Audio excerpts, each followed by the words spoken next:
The K-Jazz Show, Sundays on Kofifi FM 97.2. On today's edition of the K-Jazz Show, we're honored to welcome a drummer whose rhythm speaks across borders. And of course, he is the incredible Ofri Nehemya, born into a rich musical family environment in Israel and is known for his deep sensitivity behind the kit. Of course, Ofri has carved out space for himself on some of the world's most influential stages, collaborating with artists such as Avishai Cohen, Shai Maestro, and Omer Avital. And of course, with a new album that explores both ancestral echoes and modern soundscapes, Ofri joins us for a heartfelt conversation as he connects with us, and his South African audiences for the very first time.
Welcome, Ofri.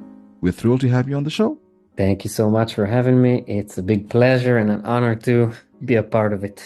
Absolutely. Thank you so much, for joining us, this Sunday. Let's start, in the beginning. Growing up in a musical household, what first drew you to the drum? And how did jazz become the heartbeat or maybe the voice of your expression? All my family members are musicians. So my dad is a drummer. My mom is a singer, and my older sister is also a singer. And so I kind of was born into it. I was growing up with instruments, and drums. I had a natural attraction to it. So basically, just from videos, I don't even remember that, but I remember like my parents just putting me on the chair. My legs wouldn't even reach the floor, and I would just start drumming. And slowly with the time, I started playing time and playing along with music and stuff. And then about the age of 5 or 6, I started reaching with my legs to the floor. So I had kind of to close the gap between my hands and my legs. But basically, I kind of, I started when I was really young, and I was exposed to all types of music.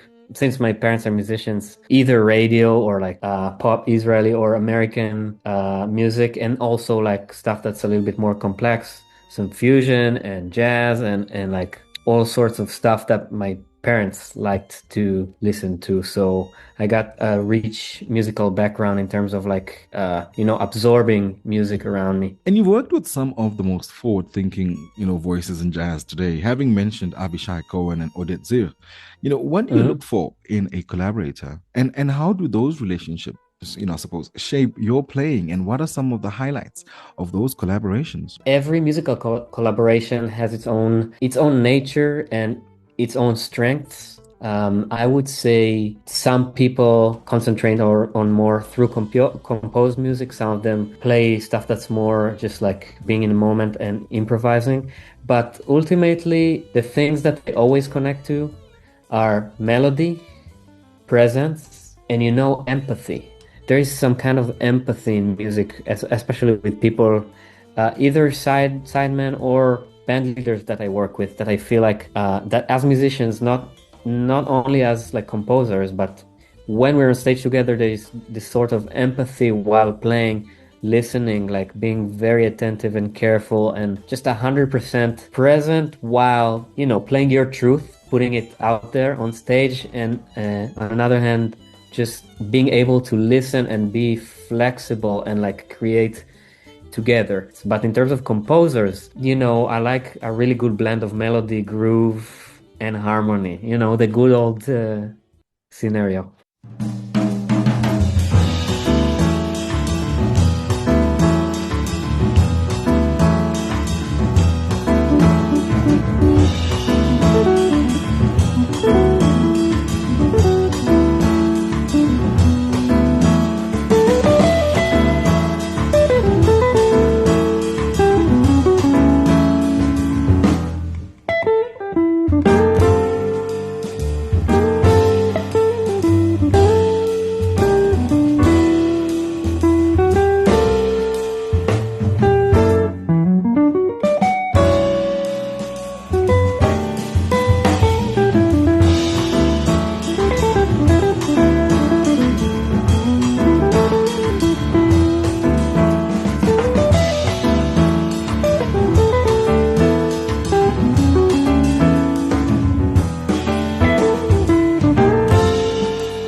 In case you've just joined us on the show, we're spending time with drummer Ofri Nehemya, who has marked himself, as one of the most prominent Israeli drummers in the global jazz scene.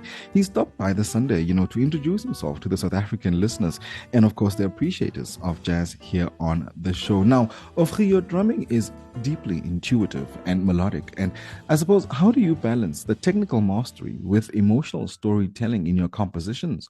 Oof, first of all, I'll take it as a compliment. I appreciate it. Mm. More than that, it's how I do it. It's hard to say.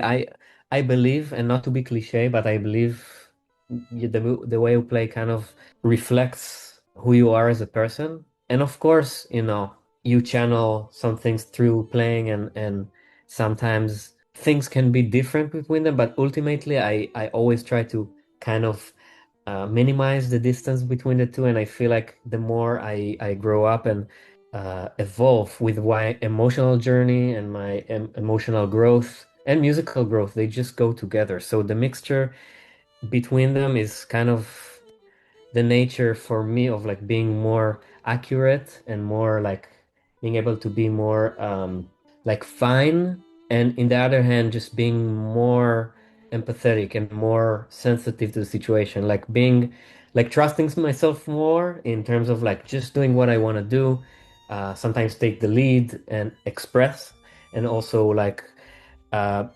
I feel like as I grow older, like I also learn how many more layers we have in life in terms of emotions and in terms of like socially, musically. So the mixture between like the accuracy and like the technical part is just like, I guess the more I grow up, the more tools I gain, if I just practice technically, or sometimes I feel like me today, even if technically necessarily I didn't, improve in terms of like the speed that I play, I feel like I'm able to be more fine with what I'm trying to do. So I choose my notes more carefully, or I'm able to play them more accurately.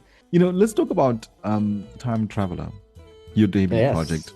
What inspired Yeah. this latest body of work, and what themes and stories were you perhaps exploring, during this creation? The story of Time Traveler. So oftentimes, in this case too, your debut record contains songs that have been, piled up for a while, and then your second record, it's like stuff that's more recent. But in this case with Time Traveler, I would say that most of the songs on the record are more than 10 years old. So I do have more music. I do have other projects that I bring my original music to, but those songs are like some of the first songs that I've written. Some of them are slightly newer, but most of them are 10 years old or more. And for me, these are compositions that I told myself like I want to release before moving on to newer stuff, because they're very close to my heart, and I felt like I want to present them and give them the right stage to shine. And because I believe in them, even though they're old, I still connect to them. And the whole story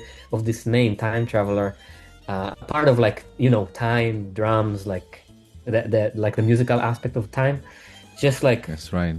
it's me playing the old stuff through my like newest operating system, playing like the old games, It's just like me with my emotional growth and like musicianship that just deepened with the years, playing the stuff that I wanted to present first. And that's why it's like traveling through time, like for me, reflecting on my younger self and like my older compositions. And also there is that's more metaphorical, but I felt like a lot of the songs for me had some connotation of space and like space travel, and like Time Traveler has this mystical, a connotation, and I liked all of those aspects, but mainly the fact that I'm traveling through time to today, playing those compositions Yeah. that I've written 10 years ago or more.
Ofri, jazz is often, a reflection of a place and time.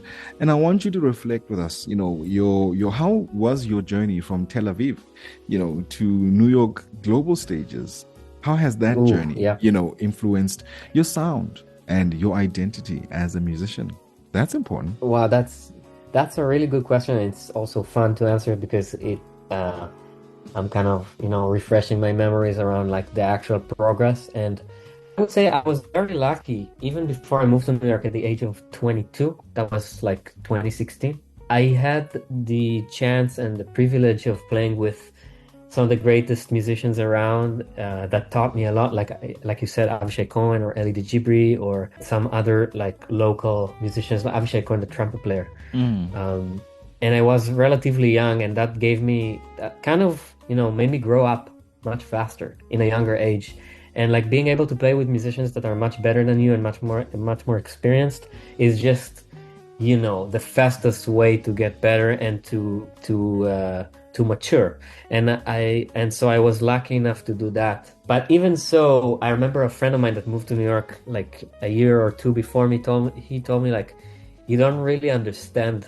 You will rediscover drums when you move to New York. And I was like, of course, a lot of the people that I really admire live there, but I did not really understand what he's talking about. But when I moved there and like I heard the local accent or like the local fire and the energies and the sound of the drummers and their approach to music, it was such a slap in the face. It was like the biggest lesson of my life. I remember the first year I went out and saw so many shows, and until today, I get kicked hard. It's like, damn, I need to go and practice.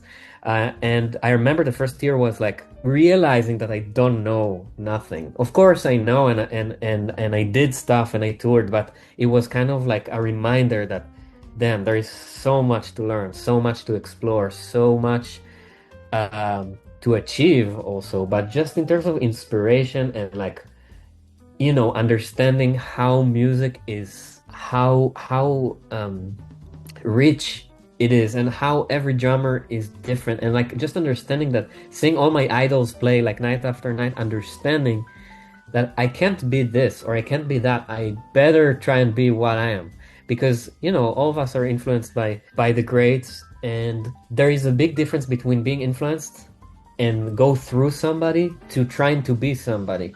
And this was like the biggest lesson, one of the biggest lessons in New York, just watching all the great contemporary drummers and understanding like, I'm not gonna be that, and I want to take that and let it go through me, or I want to go through that but channel out, maybe channel my influences out, but not necessarily be them. You're listening to the K Jazz Show with myself, Makuti, and we are in the company of jazz drummer Ofri Nehemya and reflecting on his journey as a musician, his creative process, and ultimately leading to the debut release of his project, Time Traveler. And throughout our conversation, you and I have been listening to some of these compositions, including some of the collaborative projects that he has been a part of exclusively here on the show. Now, speaking of influences, Ofri, South Africa has a rich legacy of rhythm and improvisation. What excites you most about connecting with the local jazz audiences here and possibly future collaborations? Tell us about some of the music that you've been able to, connect with, and who are some of your, I suppose, favorite artists that you've picked up from here? I can say that during last summer I had the chance of like hanging out and share musical experience with Lumaniano Z, Oh, which yes. is a great drummer, great person, one of my favorite humans. Yes. And he's just wonderful. It's just wonderful. And like there's something about the energy, about like the positivity, just like he is projecting, and I assume like it has a lot to do with the culture and Mm. with just the DNA of the South culture, that I was really charmed by that. And finally, if there is one feeling of or message that you want or you hope the people, from the people take away, I guess, from listening to your album, what would that be?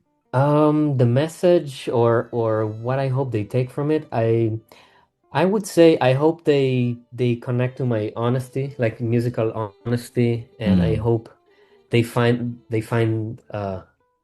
the rhythm and the young spirit I tried to bring out there, with alongside the band, which is magical, people that I are dear friends of mine and that I love. And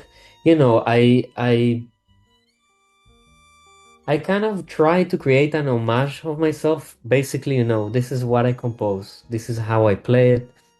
I try to be positive. I try to bring like nice and beautiful melodies and some Mm, like uh, I like sophistication in terms of harmony, but I like being kind of honest and direct with what I mm, do. mm, And alongside the fact that it is complex, some of the stuff is maybe rich or not simple in terms of meters or harmony.